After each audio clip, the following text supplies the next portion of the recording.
kept that one really short, Elliott. Yeah, you didn't even throw to me.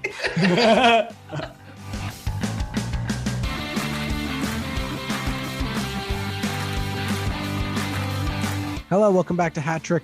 I'm Jordan Eller-Coltman, joined by Braydon Eller-Coltman and Elliott Tanti. We are back. We took last week off. Prior to that, we had 2 weeks in a row where it was just Elliott and I. It was very cozy, very comfortable. But unfortunately, Braydon is back in the saddle. He did 42 shows this week of Christmas Carol at the Citadel. I guess they just, with COVID, they have to do it with one member of the audience at a time. Right. So they bring them in one at a time. And then they do the full 2-hour show and they bring in another audience member. It must be exhausting, Braydon. How are you holding up? It's like Photos with Santa, but just a million. It's a sweat. You're just pumping them out. I'm doing great. Oh, well, we're so excited to have you back. I'm glad to be back. Yeah. Elliott didn't know, he didn't know what to say last week because he just had no foil to push him back on. We've got some fun topics this week. I don't know if they're fun or not, but we'll have some fun.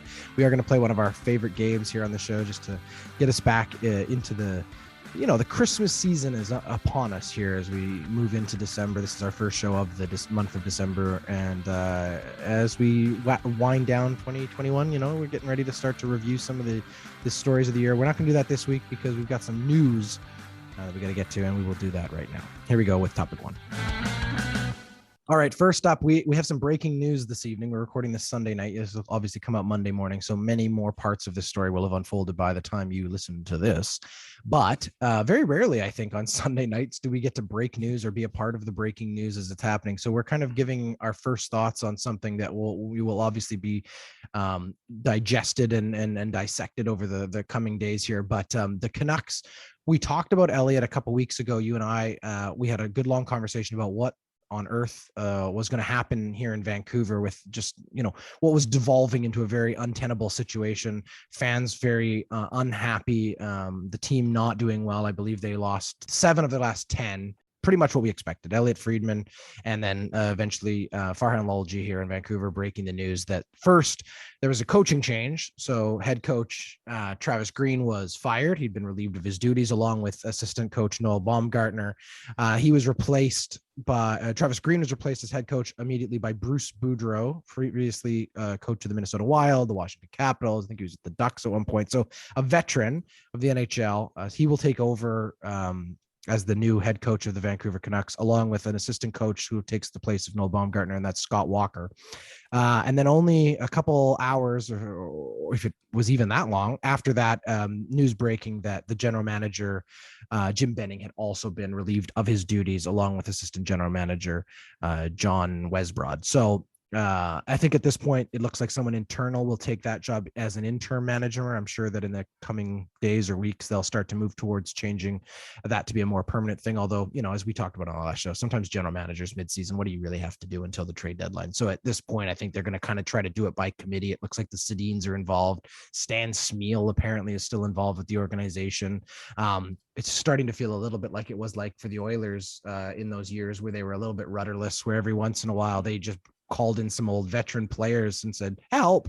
And so I think, that's as long an intro as I need to give it because we really did dig into it before. I'll go to Elliott first. We predicted this. We kind of called this, but so did everybody else. It was getting pretty ugly out here. Fans were booing, chanting for, Benning to be fired and all that. Obviously we saw this coming, but now that it's happened, what are your first thoughts on the news?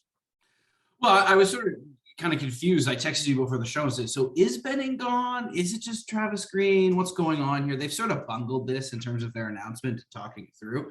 Yeah, the Canucks still technically have not announced any of this. This is all just reporting from, very reputable sources. But of course, it's confirmed. I don't think Elliott Friedman and certainly Farhan Lalji would be reporting it out if it wasn't the truth. I don't want to suggest that. What I'm saying is that I think there's a difference between just Travis Green and Jim Benning as well, too. Because if it's just Travis Green, you're giving him a one more coach to sort of figure this out. Whereas now Jim Benning is gone. Did we see this coming? Absolutely. Has this situation been complicated by other events going on in the league, particularly Montreal? I think so. There's now 3 franchises looking for a general manager in the NHL right now, and 2 Canadian franchises, which makes things super complex. And so there's going to be, if you're going to go out there and get the best possible candidate right now, you need to do this because someone else is going to pick them up. And so you have to think that that's sort of informed some of the decision making being made by the Canucks at this point. I also think this signals that the season is a write-off and that the message moving forward is that players are playing for jobs. Although Bruce Boudreau does have a sort of reputation of being able to turn around teams that have the right pieces, or really highly skilled pieces, and make them into contenders. So that's my question to you guys, is sort of what's the impact of Bruce Boudreau in this? He signed a 2-year contract to coach this team. He's obviously there. The new GM will have to come in and just accept that he's the head coach, which is sort of weird. Generally, they want to bring in their own person. So he does have some leeway to sort of make this work. And I'm sort of interested to see if is there a chance that they're turning this around, or is this just sort of, this is it, we're calling it, we're past American Thanksgiving, we're 7th in the or we're bottom of the Pacific. We're not bottom, but doing poorly in the Pacific. And this is the year we're looking for next year. Yeah, Braydon, thoughts as this news came out today? We're Oilers fans. We're pretty used to this experience of getting a new coach after a season kind of goes dismal. What's weird to me though is like it doesn't feel good, you know, like, and I'm sure if you're a Vancouver Canucks fan, you are feeling good because you, in a way, have made this happen. Like they were so vocal about wanting change that it just snapped. Like, yeah, but like a month ago, the last game it was continuing. It's a hard thing to swallow, letting that be what happened. And I'm just assuming that that's the only thing there. Obviously, the season isn't going the way that they wanted it to. But for a guy, Travis Green, who got signed to a 2-year deal back in May, like it seems like it's a very quick switch. But I think Elliott Boudreau is a really great coach. He's been out for a little bit now. He's had some really great success with Anaheim, and I mean, he was in Anaheim again, a very similar situation. He was in Anaheim immediately after Randy Carlyle got fired, and immediately after he got fired. Like, it was a very quick change. So I think Vancouver sees something here in Bruce Boudreau, and they're just feeling, God, we gotta do this now. You know, they kept kicking the can down the road, hoping the problem would just sort of go away and it would get better. You know, Elliott and I talked about sort of just the debacle of the owner going to the media and asking them to sort of take it easy on them because they felt like it was bad for morale, when the truth was that, like, the fans were just voicing what was bright and blatantly in front of their eyes, that this team was floundering, this team who had success previously. You're right. Like, Travis Green got a new deal in the offseason because last year, you know, was a weird COVID year, but prior to that, he'd gotten them deep into the playoffs and it had been going pretty well. This team has underperformed. You know, when you hear, when the general manager has to go out in front of the fans and basically say, yeah, we're sorry, we're not playing well, but I think that it's up to the players to play to their potential. That tells you that there is really, we've lost the rudder. You know, that their only plan, their only way to sort of figure out what happens is just hope that the players sort of pick it up. That means that the coach has lost the room. The coach and the general manager lost the room, and now they've lost the fan base. And the struggle, I think, in this city, it turns ugly very, very quickly. This is not the same kind of devoted fan base that a team like Edmonton or Toronto has, or even Calgary has, to be honest with you, where when it goes poorly, the fans stay with them. They are seeing, you know, ticket prices on the resale market drop. They're seeing fans not engaged the way that they usually are. There's always distractions in the city. There's lots of different things going on, and the Canucks as a business need to be able to find success to survive. And I think that they now realize they just waited too long. That's as far as I think. They waited too long to do this. Elliott? But I guess it's weird to me. It's sort of like, why would you get rid of Travis Green? Like, he's a middling coach, but like, he's actually had success with the team in the past. And sure enough, you bring in another GM and he's kind of dead man walking. Generally, a new GM wants to come in and make that, you know, hire their guy to be their coach for a team. So, but okay, but aren't you just putting that GM in the same position now with Bruce Boudreau? Like, that's what confuses me. Like, if you're just going to get rid of Benning, if you think that that's a directional issue, then you get rid of Benning. But like, either you keep Travis Green and Dead Man Walking. Why would you commit to more money? And you have to pay Bruce Boudreau that second year, even if he doesn't make it through, or they replace him with someone else. Like, why would you do it? And Travis Green, like you said, just signed a new deal as well too. They're committing all these resources. Like, to me, that doesn't make sense. I don't know. Well, I There's think more here. I think the logic is this, and we did talk about this the last time we spoke about this. I think it's pretty obvious that the only real job change that has like an actual impact on the day-to-day success or failure of a team is coaching. Coaching can actually do something with the players you have. The general manager assembles a team. It's all personnel. And there's one or two moves you might be able to make during the season, right? You might be able to trade a piece here and pick up a piece here and pick up a draft pick here, but it's the draft, free agency, and the off season where the general manager really does their work, to be fair. And so you're right. The general manager going in and out, it's kind of inconsequential. So I think they had to change the coach if they were going to at least save face in the season. They have a great team of players who can play hockey. And yeah, but so did the Oilers for a decade, Braydon. I agree. It's definitely the system. I believe that this change is necessary, and I think that the brass felt Bruce Boudreau is that guy. Like this can work. The way that he plays offense, the way that he coaches that system, I think could work for this team. Yeah, and you very well could. And as I said, I think that it was clear that they had lost the coaching staff and obviously, more so than the general manager, because again, there's no real impact, I think, day to day that the general manager has, but the coaching staff had lost the room. You could feel it. The players were dejected. You're seeing some of the frustration in these press conferences. They were having a hard time figuring out what direction they were supposed to be going. And a new voice in there, it's going to shake it up. It's going to re-energize it and change it. I think both had to go. It's not unlike what we did see with the Oilers the last time we saw a big change where Todd McClellan went first, and a few weeks later we saw Peter Chiarelli go too. They brought in Ken Hitchcock at that time because they needed a steady hand. I think that is the idea here with Bruce Boudreau. Elliott mentioned it too. There's some candidates out there, but there are definitely some teams that are going to start needing them, right? But it's interesting, like, who's out there on sort of like the available coaching list with some level of pedigree. I mean, the big name that's still out there, which is a fascinating one, was Mike Babcock. There's an opportunity there for some team to say, you know what, maybe he sort of served his public flogging and it's time for him to have another chance. The other guy that's out there is John Tortorella. Well, he obviously wasn't coming back to Vancouver, but there are big names out there for those teams, like Elliott said. So I think it was very, very, I will give the Canucks credit for not wasting time in the hiring part of it. The question is, why didn't this happen 3 weeks ago? And did you give yourself even more, of an opportunity to get it turned around had you done this when we were first talking about this following the back-to-back, 7-point losses? All right. Last thoughts, Elliott? Yeah. Just to clarify, I think it's less so about, the competition for head coaches and more the competition for that general manager spot. I think that's the one that I'm thinking of. Any chance Mark Bergevin is the new general manager? Not a chance. Not a chance.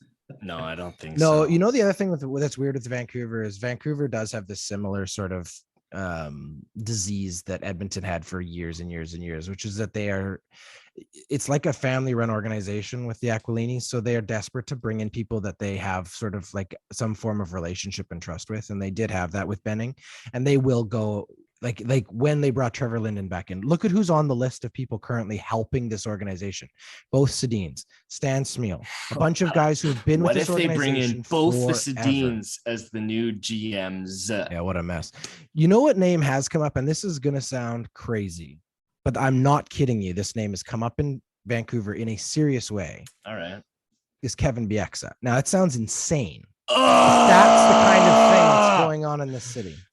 No, that's my reaction to that. No, you need to do in this situation. You need to do what the Oilers did. Yeah, exactly what the Oilers did. You need to do exactly what the Oilers did, which is bring in someone who's tenured, who's been around the block, who can settle things down, settle them. I don't think that happens till the offseason though, Elliott. I think now they're gonna have to wait till the end of April, and then they'll go and get somebody. But I agree with you. They need a steady hand. This can't be another gamble or something. I don't think Bieksa is a steady hand. I agree with you. I'm just letting you know what's being said around these parts. That doesn't make any sense. Yeah. All right. Let's leave it there. That's topic one.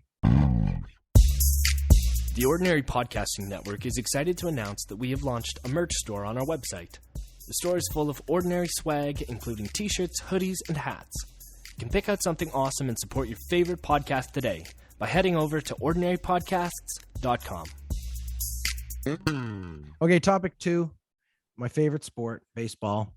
I have apparently become quite the thorn in the side of baseball lovers that listen to this show. And I am not apologetic about it. I think baseball is struggling. I didn't play baseball. I played softball for like 1 year when I was like 3 years old. You're pretty good. Thank you. You play shortstop. Yeah. Okay. My only memory of playing any form of baseball or softball was that we had one practice one Saturday morning. I was wearing tearaway pants, and somewhere between first and second base, they came off, and it was absolutely and utterly humiliating to a child. It's one of my most repressed memories. All right. Now I've shared it with the world publicly. Let's move on. I used to wear tearaways in gym class, and they started to call me tearaway Tanty. And I think I might have perpetrated that one. Jordan, you were in that gym class and may have had a hand in pushing that forward. That's a good nickname. It's a hell of a nickname. How dare you? Tearaway Tanty. All right. We're gonna have to find a home for that. That might be a merch store. Maybe we can sell tearaway pants in the merch store that say Tearaway Tanties. Tearaway Tanties. Only if it's on the ass. Look for that. Yeah, it's on the ass. Look for that in the Christmas collection. All right, here we go. Braydon really wants to talk about baseball, so we're going to talk baseball. But Braydon, it's December. There's no baseball being played. So why do I there is. care? No, there's not. Why do I care about the fact that the Major League Baseball owners have locked the players out in December, when this is clearly and utterly just a tactic to try to negotiate a new CBA?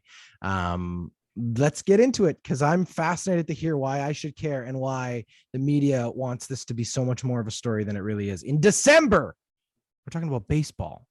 Well, I'll tell you why, Jordan. Not March, not April, not October. We're talking about baseball in December. All right, Elliot, do you want to get in on this? Do you care that there's? I think it matters. No, Jordan, I think you're underplaying this. Like, I think this matters. I think the uncertainty in MLB, in a league that's already struggling, that already has a group of people that are actually pushing against it, like Jordan, and in a situation where because of those things, a labor disruption, and that's failing against its the other competing leagues, particularly in the States. I think a labor disruption is the last thing that this league needs. They've struggled through COVID. They've not managed it well, and it's caused problems in lots of spaces. Viewership is down, attendance is down, people are less engaged with the sport because it takes too long. And now you've got uncertainty of a labor disruption. They cannot afford to miss games this year. They cannot afford to continue to be a backbench for people because they need to be there. If I was invested in baseball, and I like baseball, but if I was invested as Braydon or other people, I would hope that this is part of a larger, massive change for them. But I think that, unfortunately, baseball's just done such a poor job in the last 5 years, arguably last decade, in keeping up with its other sports rivals, that this is something that I think is really serious. And we might be looking back, if they don't turn this around, and if there is a work stoppage, and if there is a significant impact to this season, we may see, this might be the signaling point of this is the beginning of the end. I don't think the lockout is something that's necessarily of concern for baseball, but like Elliot was just laying the points out there, there's some really serious things like in the infrastructure of the sport right now that need to change. And I think that, it's early to see a lockout happen, but this could take a long time to figure out. Sure. Okay. So I hear you both, but again, the question I pose is, why should we care in December? Why does this matter? Why is this even news right now? This is a group of billionaire owners arguing with their millionaire players about salaries and things. And I understand that whenever it comes down to these kind of union disputes, the people who actually are most affected are the lowest paid players and the people that are sort of the day-to-day players, as opposed to the Mike Trouts and those things. But let's also look at the economics of this for just a second. In Major League Baseball currently, you have the highest paid athlete in North America in Mike Trout. He has the highest salary, makes $37.7 million. The average salary of a baseball player in the major leagues, the average is 4.37. Let's compare that to two other sports. The average in the NFL, which is the number one sport watched in America, is 2.1. The average sport in the NBA is 7. So they do have a higher average, but there's a lot less players on each of those teams. The average in the NHL is 3. The highest paid player in the NHL, Connor McDavid, $12.5 million. Here's the lowest salaries currently in Major League Baseball. The minimum salary is $550,000. Okay. The players aren't hurting. Here's the next piece of it. When you look at the revenue from television deals, they are number 2 in the United States behind the NFL at $3.6 billion. So when Elliott says, yes, a lockout would be really bad for this business or the economics of this business, what we are talking about here is hugely entitled business people who are not suffering when it comes to whether or not this or that isn't organized. I understand the labor union part of it, but let's just put it in perspective here. There are a lot bigger issues than worrying about whether or not there's a certain number of off days during a 250 game schedule. You have to wait until you're 29 years old to become a free agent. That would never fly in other leagues. So why is it there? Right. Those things are problems.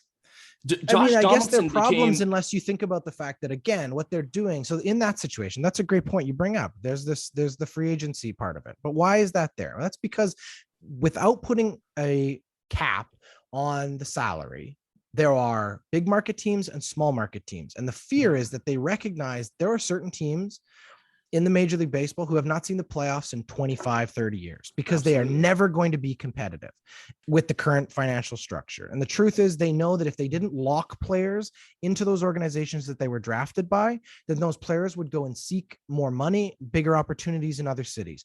Instead of making the entire league more competitive through a salary cap or some other restructuring of the entire system, they're trying to put Band-Aids on a wound, and it ain't working.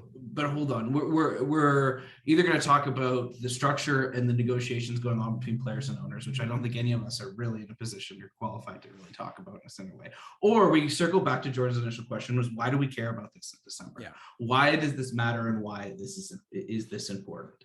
Yeah. And I will reiterate my point that I think that this is a turning point and a substantive moment for MLB.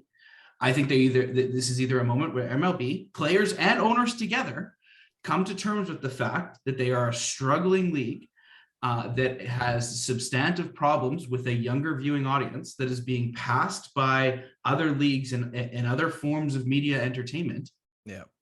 Or they keep trying to run it back in the same way and doing the same thing and continue to fail. And I think that a labor stoppage right now is really, really dangerous for the MLB. Look, this is the first labor dispute in 30 years in the MLB as well, too. I think that that's maybe is also important because I think that their perception and their owners and players' perception of what's about to happen looks very different in modern day world than it does than it did 30 years ago. And I think that notion of billionaires versus millionaires, Jordan, is not something that they've necessarily had to experience in their lifetime, in the league's lifetime of labor disputes. And that only further damages their credibility and damages the credibility of the league. And for people like me who don't mind a baseball game every once in a while, I don't mind baseball. I just that's why I care about it right now. Yeah, I think it's a completely valid thing to be talking about and to be thinking about. And I think it's not that they're not playing either. It's yeah. I want to see that league thrive and sure. The way in direction that it has, been going isn't. The fact that you're asking that question speaks to what a problem MLB is in right now and how that is like if any other league did not have a contract heading into their next year in their off season, there would be significant and we're as far as away as the players and owners are in MLB, there would be significant discussion. Braydon, when does spring training start? NBA or whatever. It's like end of March. Yeah, end of March. Okay, so again, we're in December. That's January, February, Yeah, 2 man, full my months birthday's of just around the negotiating. corner. But here's the thing I just want to like suggest as an ending point. What Elliot just said is very true. The MLB is trying to figure out what their future looks like. They are struggling. I have been saying this all year long. Why are people not more aware of the fact that baseball is slipping? It's struggling to compete with the NBA and obviously the NFL, which they're never going to catch. But the truth is, I think this for me frustrates me as it has become a much bigger media story than I think it really is, considering how deep in the offseason we still are. If this was the first week of March and this had been announced, that's when I think people should start to be panicking the way they are currently in the media. And the reason I'm saying that is this feels to me very much like the league preemptively deciding to do something because it does one of two things. One, gives them a good negotiating tactic, the same way a strike does when players choose to take it. It puts them in the upper hand in negotiations. But number two, wow, we're talking about baseball in December. They just grab the media's attention. This is very much an opportunity to steal a little bit of attention in a time of the year. They never get the eyeballs. They never get the talk. How many baseball reporters are being called up saying, hey, we need you for a live hit on I'm so glad. I'm so glad they were like, hey, look over here, baseball. And I was like, but that's what I'm saying. Yeah. There's no baseball being played. But Jordan, I don't think it's played.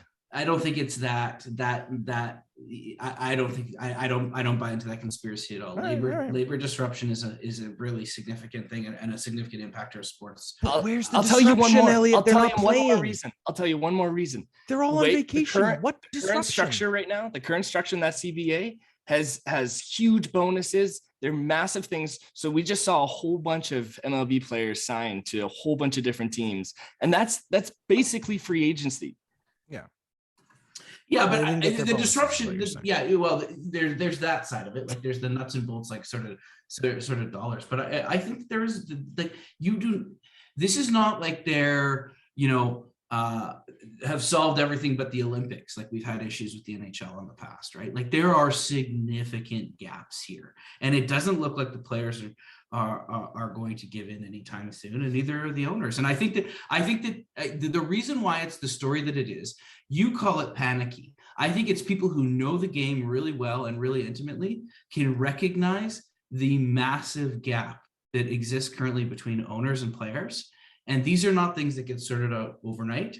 And I think that the reason why it's the story that it is that most people are expecting a lack of games this year.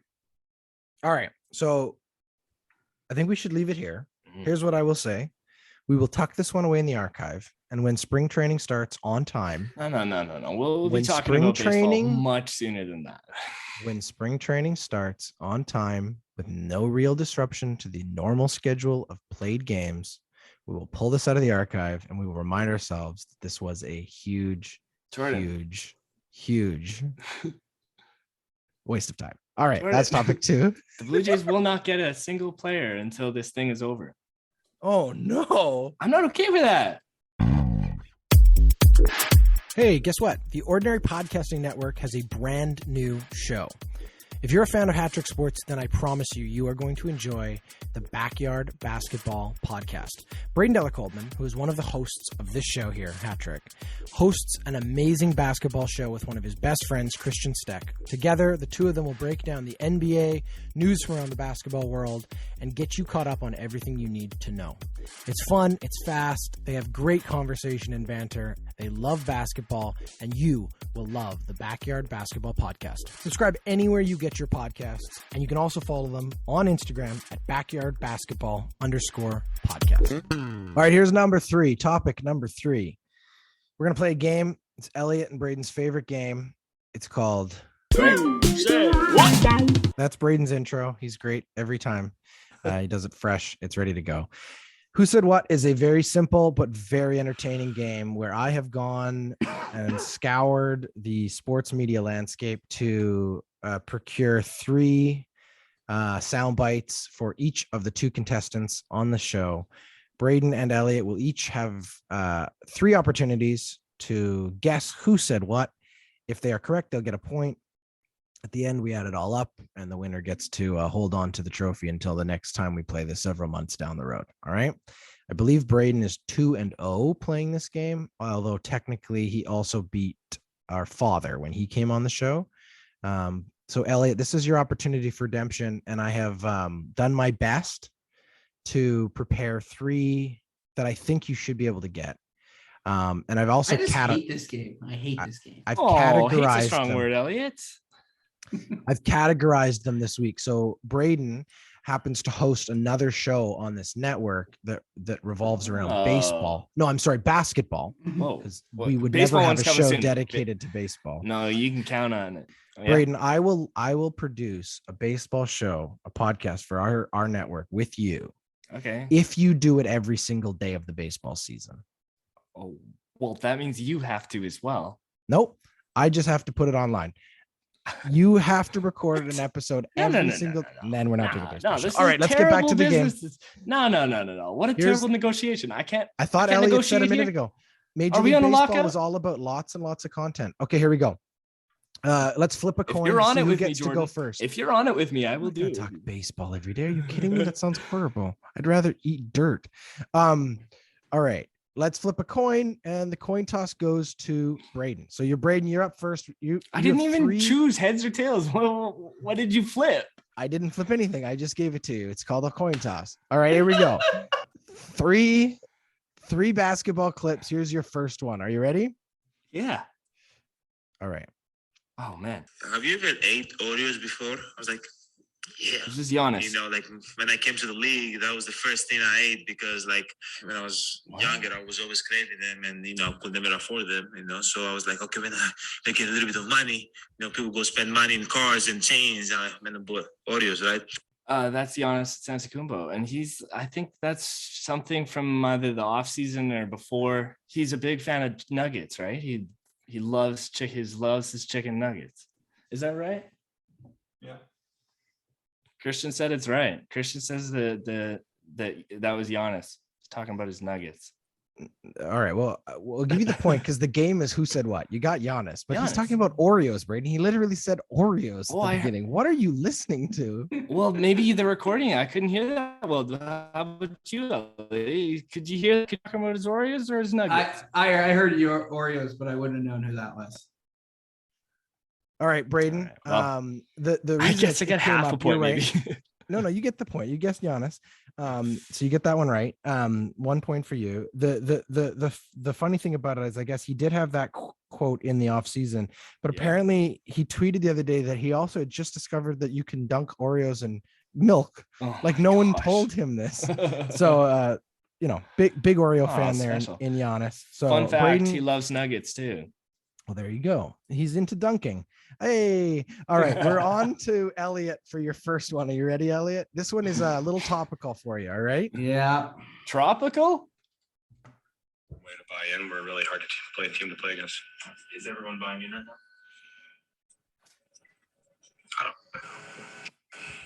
All right. Reporter asks, is everybody buying in? And he didn't really want to answer that one. Any guesses onto whom that might have been? And I'll give you a hint. It might have to do with what we already talked about. Yeah, it's the Canuck. I just don't know which one it is. I know. Let's take a stab in the dark here. I watched the clip hilariously.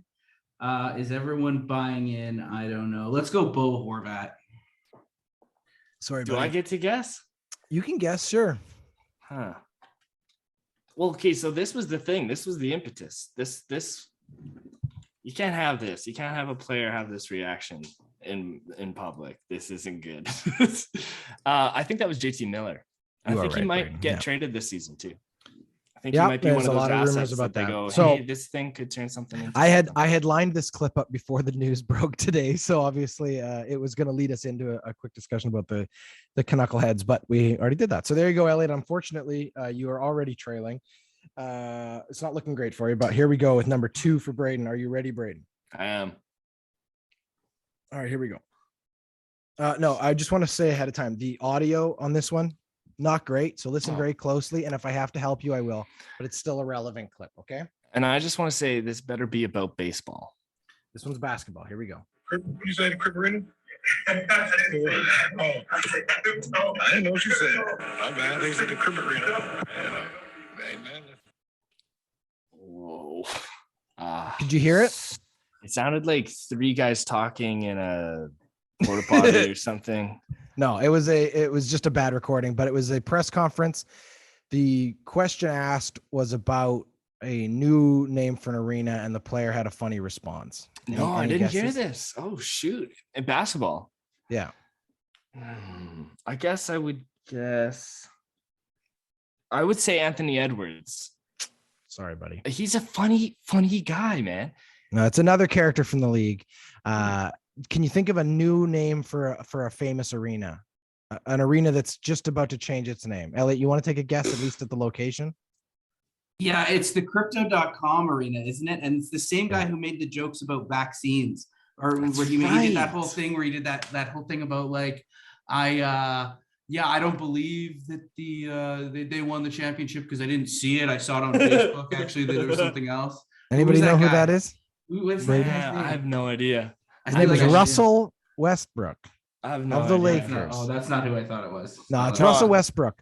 He was asked what he thought of the new name for Staples Center, which on New Year's Eve will officially change for the next 20 years. Crypto.com, that's right. Crypto.com arena. Jeez. He misheard the reporter and thought he said, did you say Crypt Arena? Yeah, man. And there was a bit of an awkward exchange here between the white reporter and the black athlete. No, crypto. Crypto. Yeah, all right. But there's going to be jokes made. I mean, oh yeah, that's fair. That'll be interesting. All right, so we're all knotted up here, Elliot. You have a chance now. It is 1-1 after 2. So this one, I think, Elliot, will be a bit more of a softball for you, but we'll see. Maybe not. Let's see if we can get this one queued up. Okay, here we go. You expect me to score 82 goals this year? Yeah, Leon Draisaitl. All right. And Talking yes, about 50 and 50, because that was the talk last week, because he had 20 goals in 20 games. But of course, so that started the conversation around 50 and 50. But I thought, have you seen the whole clip? I wondered if you could give me an opportunity to spike on one of our least favorite reporters who asked the stupidest question I've ever heard. I haven't seen the clip, but I can only imagine that we're talking about Mark Spector. Oh no, come on. Worse than that. Who's worse than Mark Spector? There's not many, Jordan. Terry Jones. Terry Jones. Yeah. Terry Jones was on Zoom. Here's the best part of this interview. Dear. So they had several guys live in the room with Leon. They asked their questions right as Leon's about to get up. Someone's like, "Oh, we got a question from Terry Jones on Zoom." Leon rolled his eyes and sat back down and goes, "All right." Terry Jones then rambled about, first he said, "When you were growing up in Germany, did you pay much attention to Gretzky's 50 goals and 50 games chase?" Which was really funny because Leon wasn't born. But secondly, Leon then simply answered, "No, we didn't have the NHL in Germany." Then the follow-up question was, "You've scored 20 goals in 20 games. You're on pace for 82 goals. Would that be something that would be special for you?" Yeah, what a fucking stupid And question. Leon Draisaitl responded with, "You expect me to score 82 goals?" Wow. All right. Elliot has taken the lead here. But yes, I do. For fantasy purposes, absolutely. And just to note, Terry Jones is in the Hockey Hall of Fame. Terry Jones was one of the last holdouts with the racist football name and wrote one of the most disgusting defenses of it I have ever read right after the name was changed. He's done for me. He's from a generation long gone. He should retire. Well, that's the sun. I'm surprised he even knows how to get onto the Zoom. I think that was part of the joke. He was late. All right, Braydon, here's a tricky one for you, but this is your chance to tie Elliot and force Elliot to have to get the next one right to win. All right. Now, this one's a little bit out of context, but it is basketball related. Let's see if you can get this one. Okay. That's one thing nobody can ever take away from me. So I'm really excited about that. And I'm proud of myself for that. And a lot of kudos of that goes to my tutors and guidance counselors and people who stay on me, even when I want to give up sometimes in writing papers. I'm afraid I definitely don't know the name of who this is, but it sounds like it's like let's say an NCAA player. It sounds like a great story. Whoever this is, I have no idea. I think take a shot in the dark. This one. Is this Shot in the dark? Can you play it one more time? I'll just play the second half of it again, okay? Should I know the sound of this voice? For me, so I'm really excited about that. I'm proud of myself for that. And a lot of kudos of that goes to my tutors and guidance counselors. Oh yeah. I know exactly what this is. Even when I want to give up sometimes and write Weird. papers. All right, go ahead. Is that J.R. Smith? It is in conversation with Scott Van Pelt of ESPN. Okay. So as a mature student, now back playing college golf, former NBA champion J.R. Smith. Well done, Braydon. That's 2 for 3 this week. You've given Elliott a chance. At best, he can do his tie. And how anticlimactic that would be. But let's see what happens here. I believe in you, Elliott. I do too. best you can do is die? All right, here we go. Are you ready, Elliott? This is No. by far my favorite clip of the week. It's not even close. I will give you bonus points. You can tell me everything he says. You ready? Bonjour à tous. C'est avec beaucoup de fierté que j'ai accepté le rôle de vice-président des operations hockey avec les Canadiens. No. Plus grande franchise dans la histoire du hockey. Avec les buts de ramener la coupe Stanley et Montreal. C'est Jeff Molson pour ses confiances. Hope that was okay. Okay. So it wasn't okay, but it's actually French is as bad as mine. This is Jeff Gordon introducing himself to the Gorton, but I will give you credit. yeah, introducing himself to the Montreal media. What he says is, "Hi, my name is Jeff Gordon. I'm excited to be accepting the position of president of hockey operations for the Montreal Canadiens. My job here is to bring the Stanley Cup back to Montreal." That's right. I'd like to thank Jeff Molson. Yeah, and then there's a bit of Wow, that was Well done, Elliott. horrendous. I think you get the bonus point, and that Yeah, gives that you was the a good win, one. buddy. Wow. Thank God. How did they let him Congratulations. do that? I know it's almost worse than just not. How did Speaking he end up French. doing that? I mean, you have to think like, do So they got around feel it being bad like- for him? Well, Like, no, do they they go, "Oh, wanted at him." least he tried," or they go, "What on earth yeah, what the heck? is No, this they guy always going to do they here?" always say the French Canadians. I will give them credit for this. They always appreciate when someone tries. I think that's really it's Was really that it's a really, trying? it's really an important signal. At least say merci. Don't No, say there's been some mercy. There's been some pretty horrific though. Like nobody Maybe taught that's what him. he was Somebody just asking wrote it for. down. There's for been him. some horrific Montreal Canadiens captains sort of statements when they've been appointed captains by players in the past. Oh. You can go through and find some. There's some doozies. But that's definitely one of the worst things. Wow. All right. Well, Well, that's gonna go well. congratulations, Elliott. By virtue of your bonus point for being able to fluently speak Jeff Gorton, you will win this week's edition of Who Said What. Thank you both for playing. Thank you both for joining me. It was another great and exciting week. I look forward to much more baseball conversations in the coming weeks here as we get closer and closer to Christmas. Thank you, everybody, for listening. As always, you can check out the merch store on our website, and we're going to have a couple big shows coming this week. Obviously, Braydon and Christian will hit us up on Wednesday with another great episode of the Backyard Basketball Podcast, a sport that is actually playing currently. So that's always fun to talk about. And Should then we talk about F1? we will have a podcast for the Pit Stop Podcast right here on this feed this week. We've been off for several weeks with it, but as we get just painstakingly closer and closer to finding out who will be the world champion, we got 2 more races. One that was this weekend. It was a nail biter. It was so much fun. We won't spoil it, but we will talk about it this week.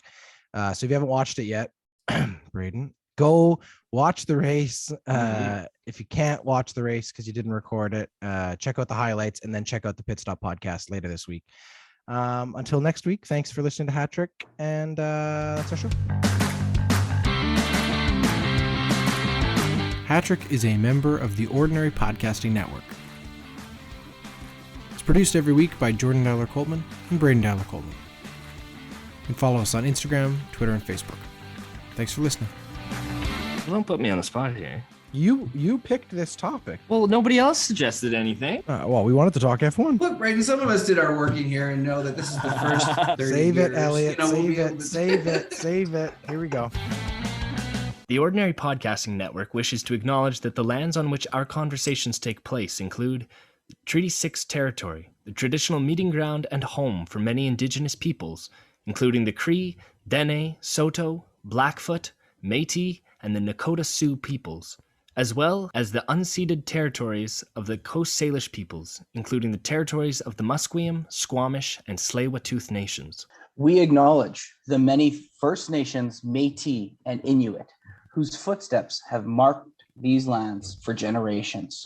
And we extend our appreciation for the opportunity to live, create, and share stories on these territories. The Ordinary Podcasting Network intends to engage in conversations and dialogue which acknowledge that reconciliation is not a destination, but a journey, and that we remain committed to practicing our craft in a decolonized space.